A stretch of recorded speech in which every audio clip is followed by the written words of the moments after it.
बुद्ध धर्म को अपनाया था। विजयदशमी के दिन नागपुर के अंदर 2 घटनाएं घटती हैं हर साल। आरएसएस के हेडक्वार्टर के अंदर शस्त्र पूजा होती है और नागपुर के अंदर भारी तादाद में पूरे देश से, दलित समाज से लोग इकट्ठे होते हैं और बाबा साहब अंबेडकर को याद करते हैं जिस दिन उन्होंने अपना धर्म परिवर्तन किया था।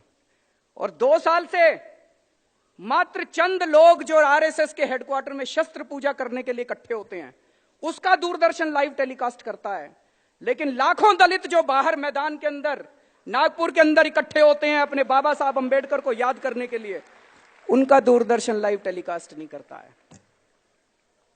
अभी आप सबने एनसीईआरटी सुना होगा, national council for educational research and training.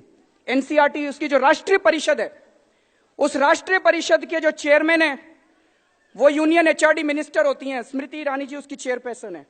और उसके जो मेंबर होते हैं वो देश के जितने राज्य हैं, हर राज्य का शिक्षा मंत्री उसका मेंबर होता है। अभी पिछले हफ्ते उनकी मीटिंग हुई। मनीष सिसोदिया जी दिल्ली के शिक्षा मंत्री हैं, इनको वहां जाने का मौका मिला। ये वहां गए और लौटने के बाद ये पूरा किस्सा मुझे बता रहे थे कि उस मीटिंग में क्या हुआ। एनसीईआरटी की मीटिंग में इन्होंने बताया 5 मिनट, पहले 5 मिनट में जो उनका फॉर्मल एजेंडा था वो पूरा कर लिया और उसके बाद चर्चा शुरू हुई। उसमें कई बीजेपी शासित राज्यों के भी शिक्षा मंत्री थे। चर्चा शुरू हुई कि सावरकर को स्कूलों के सिलेबस में लाया जाना चाहिए कि नहीं लाया जाना चाहिए। मनीष ने उसका विरोध किया। आधा घंटा, पौना घंटा इसकी चर्चा चली कि सावरकर को स्कूलों में पढ़ाना चाहिए कि नहीं पढ़ाना चाहिए। जब मनीष ने विरोध किया, उनको लगा बाहर बात फैल जाएगी, तो स्मृति जी कहते हैं नहीं, इसको बात को यहीं खत्म करते हैं, हम नई शिक्षा नीति बना रहे हैं, उसमें डाल देंगे इसको, बाद में आपको बताएंगे इसके बारे में। मैं आज मनीष सिसोदिया से अपील करना चाहता हूं, उन लोगों को सावरकर पढ़ाने दो, आप दिल्ली के सारे स्कूलों में अंबेडकर साहब को पढ़ाइए।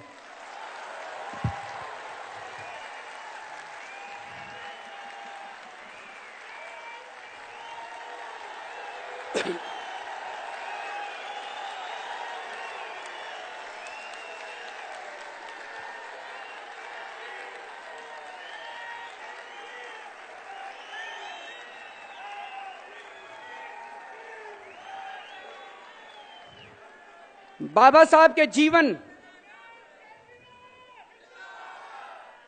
बाबा साहब के जीवन और बाबा साहब के विचार, बाबा साहब के संदेश, इनको विस्तार से आप दिल्ली के सारे स्कूलों में इसका सिलेबस तैयार किए और सारे स्कूलों के अंदर इसको पढ़ाने का इंतजाम कीजिए।